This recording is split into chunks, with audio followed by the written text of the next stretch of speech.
Disclaimer. दोस्तों, ये कहानी केवल एक काल्पनिक रचना है। ये केवल लेखक के द्वारा रची गई यह एक कहानी है।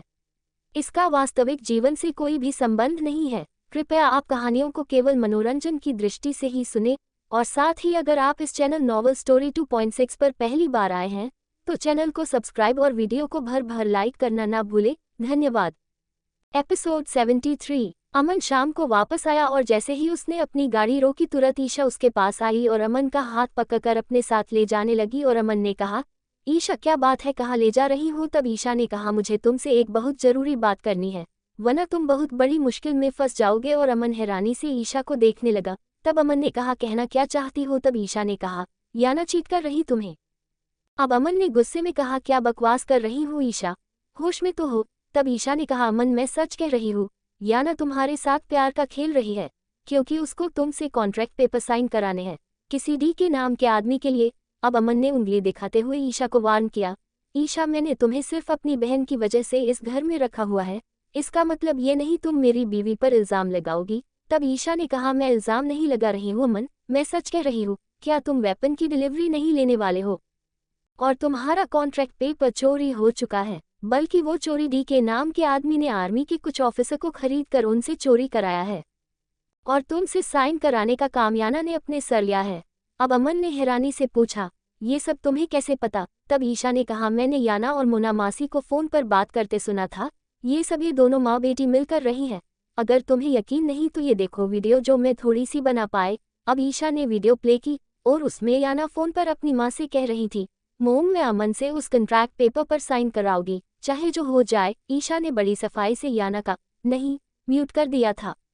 अब अमन फटी फटी आंखों से वीडियो को देख रहा था। अब फिर अमन ने नहीं में गर्दन हिलाते हुए कहा, ये सच नहीं हो सकता, याना मुझे इतना बड़ा धोखा नहीं दे सकती, ये सच नहीं है। अब अमन वापस पलट कर जाने लगा। अब ईशा ने गुस्से में दिल में कहा, बड़ा पक्का यकीन है इसको याना पर। तब ईशा भागकर सामने आई और कहा, ठीक है, अगर मेरी बात पर और इस वीडियो पर यकीन नहीं है तो वो कॉन्ट्रैक्ट पेपर देखो जो याना ने कहीं ना कहीं घर में ही छुपाए है। अब अमन ने गुस्से में ईशा से कहा, अगर वो पेपर मुझे घर में नहीं मिले तो याद रखना, मुझसे बुरा कोई नहीं होगा, फिर तुम एक दिन भी मेरे घर में नहीं रहोगी। और ये कहकर अमन बाहर निकल गया। अब अमन रात गए घर लौटा। जब याना सो गई तो अमन ने सोचा, मेरे कमरे में पेपर नहीं हो सकते, क्योंकि इसकी हर जगह मेरे नज़रों में है। अब अमन याना के पुराने वाले रूम में गया और अब सब जगह तलाशी लेनी शुरू की। तब अमन को एक डोर के अंदर वो पेपर रखे मिले और अमन को ऐसा लगा जैसे किसी ने उसके दिल को चीर दिया हो। लेकिन फिर भी अमन के अंदर कहीं ना कहीं याना को लेकर भरोसा था, जैसे एक लो बुझने से पहले फड़फड़ाती है अपना वजूद बचाने के लिए। अमन भी कहीं ना कहीं पूरी कोशिश कर रहा था याना और अपना रिश्ता बचाने की, इसलिए अमन ने वो पेपर अपने हाथ से नहीं उठाए बल्कि अपने, लेकिन उसको ये नहीं पता था षड्यंत्र बहुत गहरा है। अब अमन ने जेब से रुमाल निकाल कर पेपर रुमाल में उठाए, क्योंकि अमन के दिमाग कह रहा था, ऐसा भी तो हो सकता है ये पेपर ईशा ने यहाँ रखे हो और वो याना को फंसाने के लिए उस पर इल्ज़ाम लगा रही है। इसलिए अमन ने वो पेपर और याना का हेयर ड्रायर दोनों के फिंगरप्रिंट मैच करने के लिए फोरेंसिक लैब में भेज दिए। अब अमन ने जनरल ब्रिगेडियर को खुफिया तरीके से अपने ऑफिस में बुलाया। अब बीडीआर ऑफिस में बैठे थे। तब अमन ने कहा, सर अब मैंने नए कॉन्ट्रैक्ट पेपर में हथियारों की डिलीवरी डेट और टाइम चेंज कर दिया है। अब वेपन की डिलीवरी 4 दिन बाद नहीं बल्कि कल ही ली जाएगी, वो भी रात बजे से 1 बजे के बीच। मेरी का बात हो चुकी है और यही बात आपके और मेरे बीच रहनी चाहिए, क्योंकि मैं आपके सिवा किसी और पर ट्रस्ट नहीं कर सकता। तब बीडीआर ने पूछा, कोई बात हुई है? तब अमन ने कहा, सर मुझे ऐसा लगता है हमारे कुछ खास ऑफिसर बिक चुके हैं, इसलिए इस काम को आपको और मुझे अंजाम देना है। तब बीडीआर ने कहा, मेजर तुम फिक्र मत करो, मैं तुम्हारे साथ हूँ। अब अमन ने थैंक्स कहा। अब अमन ने घर पर कॉल करके बता दिया वो 2 दिन घर नहीं आ सकेगा, क्योंकि उसका ऑफिस में कुछ इम्पोर्टेंट काम है। अब याना हैरान थी, अमन ने मुझसे क्यों नहीं बताया और कल से ना कोई कॉल किया है और ना घर आए हैं। अब अमन ऑफिस में बैठा था जब फोरेंसिक लैब कॉल आया और अमन का पूरा जिस्म धुआं बन चुका था। काश वो ये कह दे फिंगरप्रिंट मैच नहीं हुए हैं, और अमन ने ऊपर सर उठाकर देखते हुए ऊपर वाले से इल्तिजा की कि फिंगरप्रिंट मैच ना हो। और अमन ने अब कॉल रिसीव की और अमन का दिल अब 180 की स्पीड पर दौड़ रहा था। और उधर से आवाज आई, सर आपने जो पेपर दिए थे फिंगरप्रिंट के लिए, उस पेपर के फिंगरप्रिंट और उस हेयर ड्रायर के फिंगरप्रिंट एक ही लेडीज के हैं, और उसके बाद 3 या 4 मेल फिंगरप्रिंट है। अब अमन एक झटके से चेयर से टिक गया और तकलीफ से आंखें बंद की। अब अमन ने एक झटके से आंखें खोली और गुस्से में पेपर वेट उठाकर दीवार पर मारा और दहाड़ कर कहा, वाई। विस्मयादिबोधक चिन्ह। वाई वाई क्यों देती हो मुझे हर बार धोखा? आखिर कब तक इस्तेमाल करोगी मेरा? कब तक मेरे जज्बातों का मजाक उड़ाओगी? क्यों मैं हर बार तुम्हारा भरोसा कर लेता हूँ? अब अमन बाल मुट्ठी में जकड़ कर बैठा था और अब अमन ने गहरा सांस लेते हुए खतरनाक लहजे में कहा, अब नहीं याना, बहुत हो गया। अब तुम सिर्फ मेरे साथ नहीं मेरे देश के साथ भी गद्दारी कर रही थी, और एक गद्दार की सजा क्या होती है ये जनरल मेजर अमन सिंह शेखावत तुम्हें बताएगा। जिंदगी मौत बदतर कर दूंगा तुम्हारी। बहुत खेल लिया तुमने मुझसे, लेकिन बस अब नहीं। अमन ने अब ईशा को कॉल करके कहा, ईशा याना पर नजर रखो, उसकी पल पल की खबर मुझे चाहिए। तब ईशा ने कहा, ठीक है। याना अमन से गुस्से में थी क्योंकि वो 2 दिन से घर नहीं आया था और न याना की कॉल ही उठा रहा था। तभी याना के फोन पर फिर से कॉल आया। अब याना ने अननोन नंबर पर कॉल देखी और जैसे ही याना ने कॉल पिक की तभी मोना ने रोते हुए कहा, याना मुझे बचाओ, ये डीके मेरी जान ले लेगा। तब याना ने घबराते हुए कहा, मोम आप कहाँ हैं? तभी डीके की फोन में आवाज आई, कमीनी तूने कॉन्ट्रैक्ट पेपर साइन नहीं कराए अपने पति से और उसने हथियारों की डिलीवरी ले ली है। अब याना ने दिल में ऊपर वाले का शुक्र अदा किया कि अमन किसी मुसीबत में नहीं फंसा। अब डीके ने कहा, अगर अपनी माँ को जिंदा देखना चाहती है तो मुझसे आकर मिलो, वरना तेरी माँ की लाश इतने टुकड़ों में करूंगा तू पहचान भी नहीं पाएगी। अब याना ने रोते हुए कहा, प्लीज मेरी माँ को कुछ मत करना। तब डीके ने कहा, तो ठीक है, मुझसे आज शाम जोधपुर के होटल सम्राट में आकर मिल, तब तेरी माँ की जान बच सकती है। तब याना ने कहा, ठीक है मैं आती हूँ, प्लीज मेरी माँ को कुछ मत करना। अमन और बीडीआर दोनों अपने कुछ खास भरोसेमंद आदमियों को अपने साथ एयरपोर्ट पर लेकर गए थे और चुपचाप डिलीवरी ली जा चुकी थी, और ये बात अब आमी को पता चल चुकी थी कि वेपन आ चुके हैं। अभी अमन अपने ऑफिस में आकर बैठा था, तभी ईशा का कॉल आया, अमन याना आज डीके से मिलने होटल सम्राट जा रही हैं। तब अमन ने कहा, ईशा तुम उसका पीछा करो, मैं पहुंचता हूँ, क्योंकि इस डीके के जरिए ही सब गद्दारों का पता चलेगा आखिर कौन कौन शामिल है इस साजिश में। याना तैयार होकर बाहर आई और गाड़ी ली और इमली से कहा, अगर कोई पूछे तो बोल देना मैं पार्लर गई हूँ। और इमली ने जी ठीक है कहा। अब याना ड्राइविंग करती हुई घबरा रही थी क्योंकि उसकी ड्राइविंग कुछ खास नहीं थी, लेकिन जैसे तैसे करके वो होटल सम्राट पहुंच गई। और लेकिन याना को नहीं पता था उसके पीछे अमन और ईशा की कार पीछा कर रही है। अब याना होटल सम्राट के बाहर रुकी और जल्दी से अंदर गई जहां पर डीके बैठा हुआ था, याना का इंतजार कर रहा था। और अब अमन की आंखों से अब खून टपक रहा था और अमन का मन कर रहा था वो यही याना और उस आदमी को गोलियों से भून दे, लेकिन अभी अमन को दोनों को रंगे हाथों पकड़ना था, इसलिए बर्दाश्त किए। याना की पीछे वाली सीट पर मास्क लगाकर ईशा और अमन दोनों किसी कपल की तरह बैठे थे। याना की उनकी तरफ पीठ थी। अब ईशा ने डीके को देखते हुए कहा, आखिर ये मास्क मैन है कौन? इसके मुंह पर मास्क है और सर पर केप, आंखों पर भी काला चश्मा लगाया हुआ है। तब अमन ने ईशा से कहा, अभी पता चल जाएगा इसका भी, क्योंकि अब ये ज्यादा दिन मुझसे नहीं बच सकता। अब याना ने आहिस्ता से डीके से कहा, प्लीज मेरी माँ को छोड़ दो, तुम्हें जितना पैसा चाहिए मैं देने को तैयार हूँ। तब डीके ने कहा, तेरी वजह से सारा काम बिगड़ गया। मेजर को कहीं ना कहीं से जानकारी मिल गई हमारे प्लान की और उसने माल की डिलीवरी ले ली, और अब मेरा बॉस मुझे जान से मारने की धमकी दे रहा है क्योंकि हमने तुम पर भरोसा किया और तूने हमारे दोनों प्लान फेल कर दिए। इसलिए अब मुझे तुमसे इतना पैसा चाहिए कि मैं ये मुल्क छोड़कर भाग सकूं, तभी तेरी माँ बच सकती है। अब ईशा ने कहा, ये बात क्या कर रहे दोनों, कुछ समझ नहीं आ रहा। अब अमन ने कहा, लगता है वो याना को प्लान फेल होने के बारे में बता रहा है। अब याना ने कहा, ठीक है, तुम्हें कितना पैसा चाहिए मेरी माँ को रिहा करने का? तब उसने कहा, तेरी पति के पास बहुत पैसा है, इसलिए उससे प्यार से मुझे 300 करोड़ ला कर दे। इतना ही मिलने वाला था हेमंत को और मुझे, अब इतना पैसा अरेंज कर ताकि हम दोनों कुछ टाइम के लिए फरार हो सके।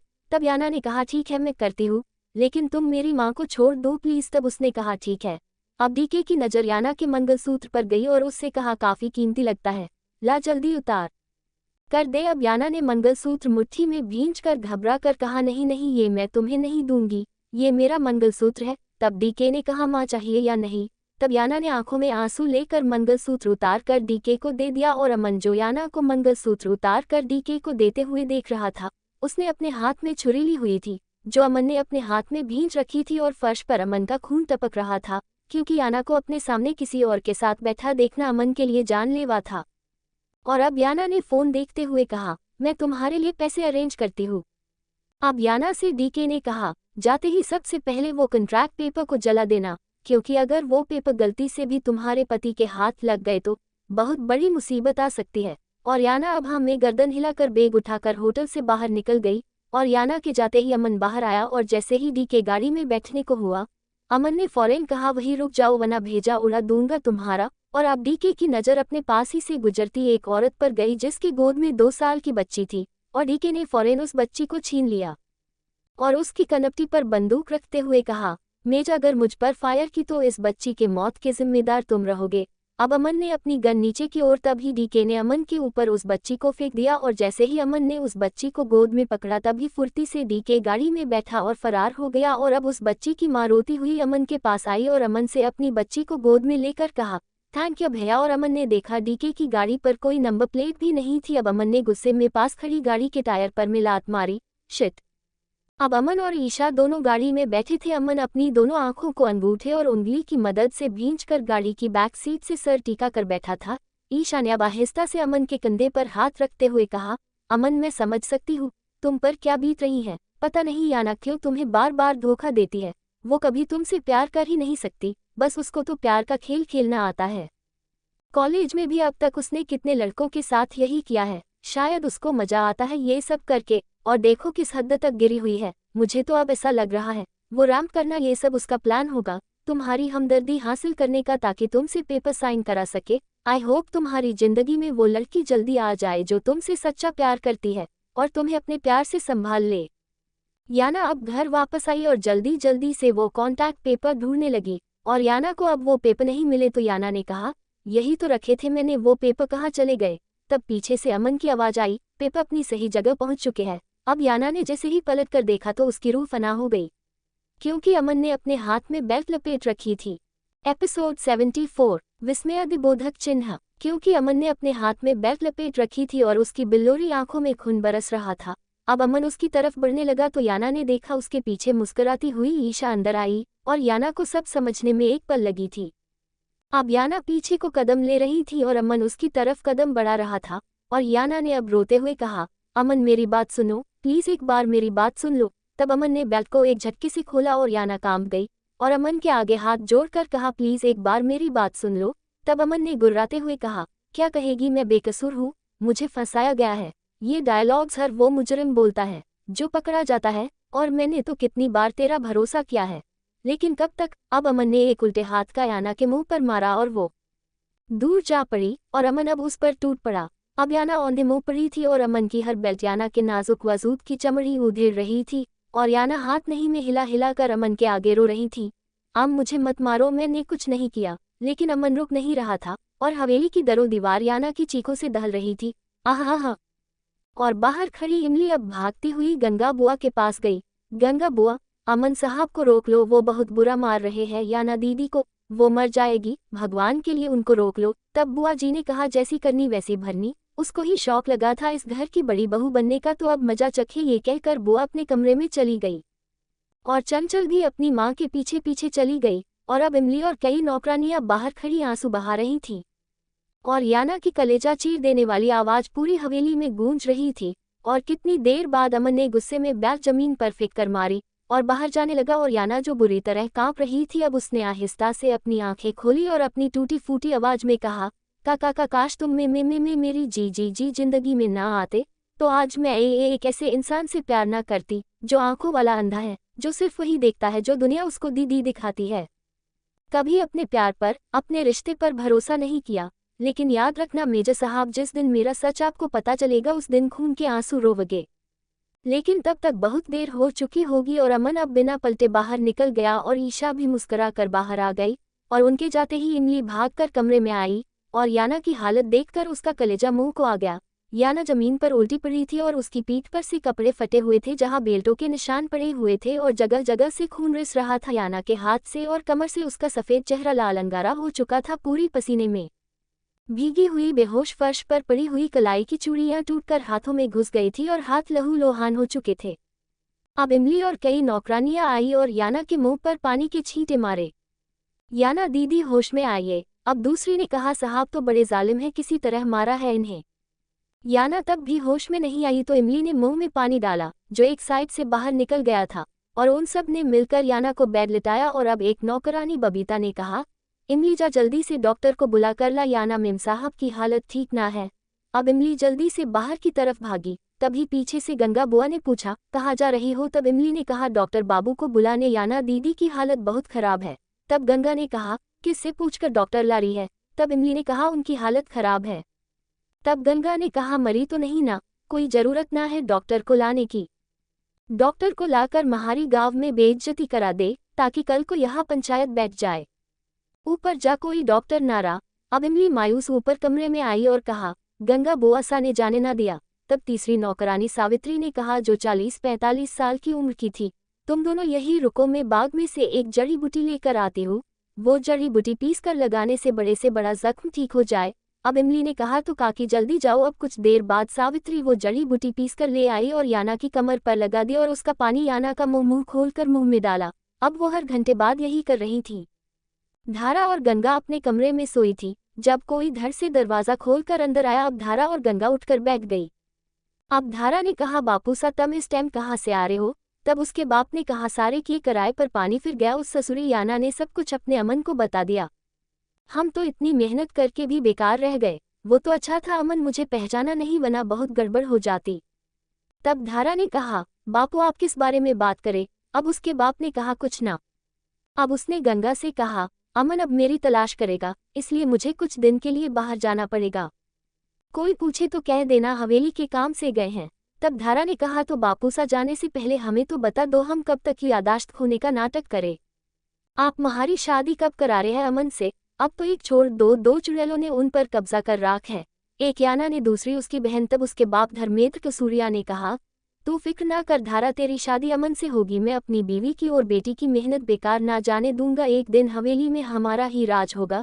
ये मामला ठंडा होते ही मैं वापस आऊंगा और फिर इन दोनों बहनों का ही पत्ता साफ करना है। बस तू देखती जा। अब मैं चलता हूँ, वरना वो मेरा बॉस मुझे जिंदा नहीं छोड़ेगा। अब धर्मेंद्र बाहर निकल गया। अमन अब ना के बराबर घर आ रहा था, वो भी गुड्डू शिवानी की वजह से। याना के बारे में उसने एक बार भी नहीं पूछा था कि याना को 5वें दिन होश आया, क्योंकि वो तीनों नौकरानी याना की बहुत देखभाल कर रही थी। और याना को जब से होश आया था वो घुटनों में सर देकर रो रही थी और वो तीनों उसको समझा रही थी। अमन अपने कमरे में लेटा करवट बदल रहा था। नींद उसकी आंखों से कोसों दूर थी जब से वो याना को पीट कर गया था। तब से एक दिन भी चैन से नहीं सोया था। तभी अमन का दरवाज़ा बजा और अमन ने देखा रात के 2 बज रहे थे और वो उठकर दरवाजे पर आया तो अमन ने देखा याना गेट पर खड़ी थी और अभी याना कुछ कहती तभी अमन ने याना को अंदर खींच लिया और याना के अंदर एक उम्मीद जागी। शायद अमन को अपनी गलती का एहसास हो गया, लेकिन तभी अमन ने याना को बेड पर धकेल दिया और याना हैरान थी और अभी याना कुछ कहती तभी अमन ने अपने होंठ उसकी गर्दन पर रख दिए और याना का दुपट्टा नीचे गिरा दिया। अब याना ने आहिस्ता से कहा, अमन एक बार मेरी बात सुन लो। लेकिन अमन ने उसके होठों पर उंगली रख दी और वो पैशनेटली याना को किस करने लगा और याना का जिस्म किसी फोड़े की तरह दुख रहा था। तभी अमन ने याना की बैक चेन खोल दी और याना की आह निकल गई क्योंकि उसके जख्म अभी तक हरे थे। अब याना ने फिर से अमन से कहा, अमन आप मानते हैं ना मैंने कुछ गलत नहीं किया? और अब अमन ने उसकी शर्ट नीचे करके उसके सीने पर होंठ रखते हुए कहा, मैं बस इतना जानता हूँ तुम मेरी बीवी हो और अपनी ज़रूरत पूरी करने मेरे पास आई हो, इसलिए मैं तुम्हारी ज़रूरत पूरी कर रहा हूँ क्योंकि मैं नहीं चाहता मेरी बीवी अपनी ज़रूरत पूरी करने किसी और मर्द के पास चली जाए। अमन को खुद याना की तलब थी, वो खुद उसके नज़दीक जाने को मर रहा था, लेकिन अपनी ईगो बीच में आ गई थी इसलिए उल्टा याना को इल्ज़ाम दे दिया था। और अब याना को ऐसा लगा जैसे अमन ने उसके मुंह पर जोर से थप्पड़ मारा हो। वो उसके बारे में इतना घटिया सोचने लगा था। वो तो उसके पास अपनी बात कहने के लिए आई थी, खुद को सही साबित करने आई थी, लेकिन वो तो कितना नीच समझ रहा उसे। अब अमन ने याना की रूह पर कोड़े मारे थे और अमन जो अब याना के पीछे से उसकी ब्रा की पिन खोलने वाला था। याना ने पूरी ताकत से उसको पीछे धकेल कर चीख कर कहा, यहाँ मैं अपनी ज़रूरत पूरी करने नहीं आई थी और ना मुझे किसी और मर्द की ज़रूरत है, क्योंकि नफ़रत हो चुकी है मर्द जात से। मैं तो इस उम्मीद में आई थी शायद आपको मैं यकीन दिला सकूं अपनी बेगुनाही का। अब अमन ने गुस्से में याना का बाजू पकड़ा और उसको खींचता हुआ उसको बाहर लाया और उसको बाहर धक्का देते हुए कहा, दफ़ा हो जा यहाँ से, तुझे जिंदा छोड़कर तुझ पर एहसान किया है मैंने। अगर दोबारा मेरे सामने अपना ये थोपा लेकर मेरे कमरे में आई तो बहुत बुरा हाल करूंगा तेरा। अब अमन ने याना को कमरे के बाहर धकेल दिया और उसके मुंह पर दरवाज़ा बंद कर दिया और याना अब फिर से दरवाज़ा बजाकर बार बार अमन से कह रही थी, अमन मैंने कुछ नहीं किया, प्लीज़ मेरा यकीन करो, मैं बेकसूर हूँ, प्लीज़ एक बार मेरी बात सुन लो, दरवाज़ा खोलो अमन। और अमन ने अपने कान पर तकिया रखा और लाइट बंद करके सो गया और याना बार बार दरवाज़ा बजा रही थी। तभी पीछे से ईशा की आवाज़ आई, याना क्यों बेकार में अपनी जान हल्कान करती हो, जाओ वापस अपने घर चली जाओ, बड़ी बहन होने के नाते फ्री एडवाइस दे रही हूँ क्योंकि अब अमन के दिल के और कमरे के दोनों दरवाजे तुम्हारे लिए बंद हो चुके हैं, इसलिए कोशिश करना छोड़ दो क्योंकि अब अमन तुम्हारी कभी नहीं सुनेगा। तब याना ने दरवाज़ा पकड़कर आहिस्ता से खड़े होते हुए कहा, जो तुम सब चाहते हो वो कभी नहीं होगा, मैं इस घर से तब तक नहीं जाऊंगी जब तक मैं खुद को सही साबित ना कर दूँ।